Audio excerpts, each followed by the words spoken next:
Prince Harry lost his identity after leaving the army, an expert has said. Prince Harry has been blasted for his only purpose revolving around himself. The 40-year-old previously having spent a decade in the army, with him undertaking 2 tours of Afghanistan. Harry, who stepped down from royal duties in 2020, set up the Invictus Games, an international multi-sport event for wounded, injured, and sick servicemen and women, both serving and veterans, in 2014. Taking to her column for The Sun's, assistant editor Clemmie Moodie wrote, "Since leaving the army, something he was genuinely passionate about and, by all accounts, brilliant at, Harry has lost his identity. Like many ex-military men, he has lost his sense of purpose, one he so evidently hoped to find as one half of the world's hottest, most powerful power couple." Highlighting some of the ventures Harry has taken on since stepping down as a senior royal, such as his bombshell Oprah Winfrey interview in 2021. She added that, "None of this can replace the camaraderie and raison d'etre of serving your country." The Duke of Sussex has recently been deemed Meghan Markle's spare, a term coined to describe the second-born child of a monarch who are first and second in line for succession. Seemingly highlighting this term, Moodie added, "While Meghan Markle is beginning to find her groove as the planet's first ex-royal influencer, Harry appears to have no discernible talent." Harry was met with controversy back in 2023 after including in his memoir, Spare, that he had killed 25 enemy combatants. He also came under criticism after the book's release in January 2023 for saying he didn't think of the Taliban as people, describing them instead as chess pieces removed from the board. Previously speaking to The Times, Levison Wood, who studied alongside the prince at Sandhurst and counts him as a friend, said, "I personally wouldn't have done that." Prince Harry, once celebrated as a dutiful royal and decorated army officer, is now being criticized for what some experts describe as a self-serving trajectory in the wake of his departure from royal life.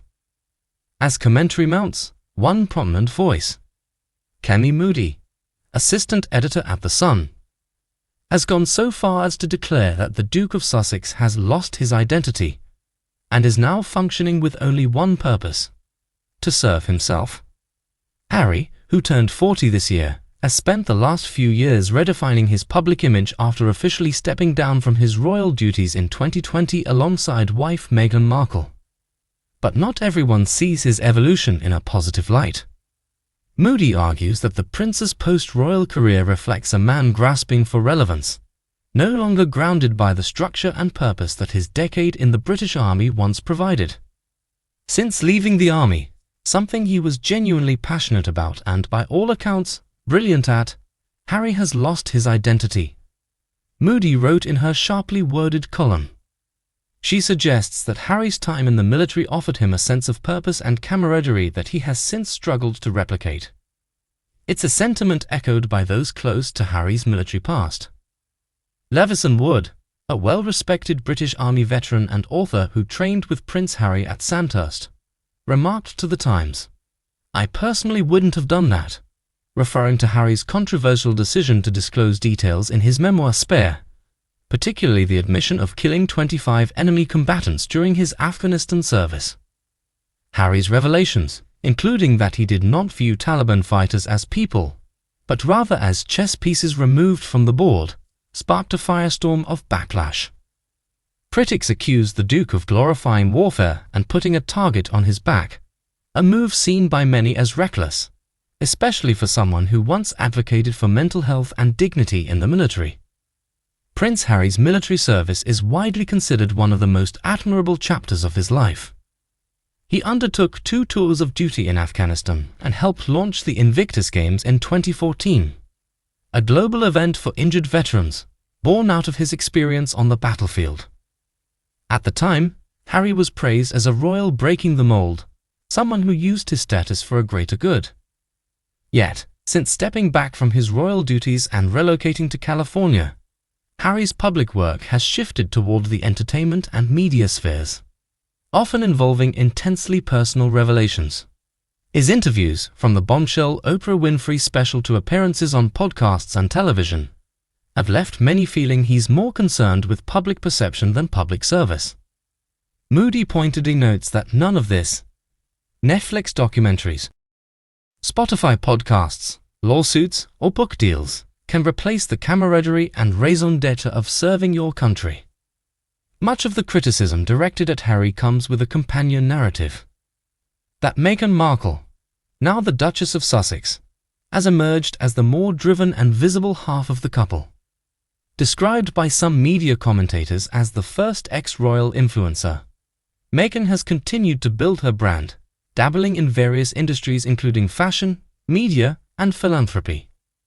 Moodie takes this a step further by suggesting Harry has taken on the role of Meghan's spare, a play on the memoir title Spare, and the traditional term referring to royal siblings not in direct line for the throne. While Meghan Markle is beginning to find her groove, Harry appears to have no discernible talent. She wrote bluntly, reigniting debates over the power dynamic in their relationship and whether Harry has struggled to adapt to life outside the institution that once defined him.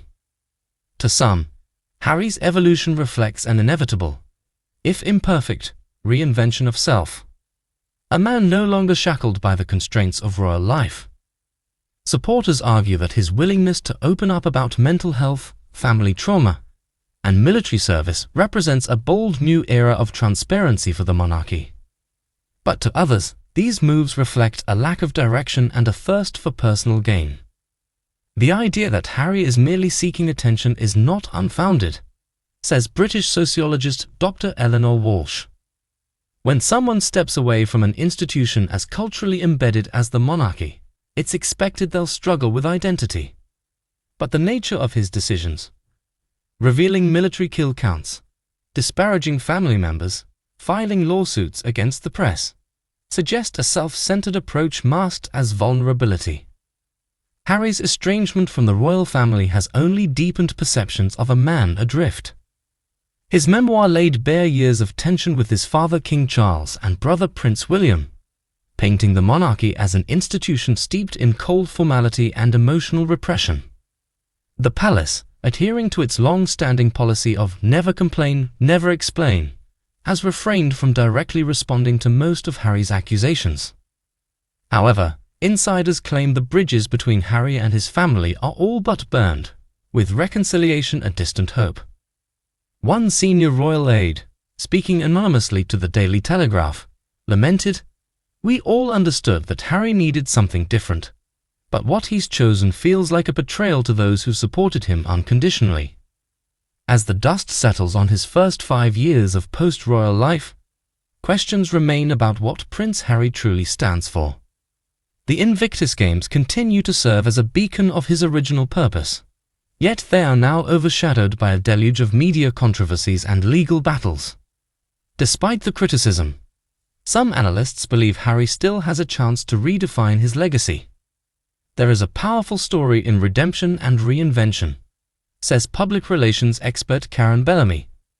If Harry can center his efforts around service rather than self, he may yet emerge as a different kind of leader, one who doesn't need a crown to make an impact. Still, others are less optimistic. The problem isn't that Harry left the royal family. It's that he hasn't figured out what he stands for now, says commentator Nigel Thorne. He traded the duty of monarchy for the indulgence of celebrity, and in doing so, lost the public's trust. Prince Harry's journey from soldier to royal, to rebel, and now to media figure remains one of the most polarizing sagas in modern royal history. Once lauded as the people's prince, he now finds himself at the center of a public debate over authenticity, purpose, and ego.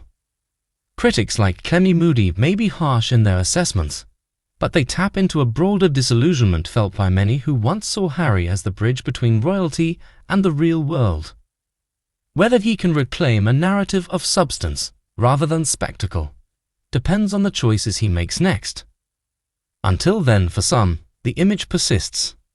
A prince not guided by duty or honor, but by the shifting winds of fame and the elusive search for personal meaning.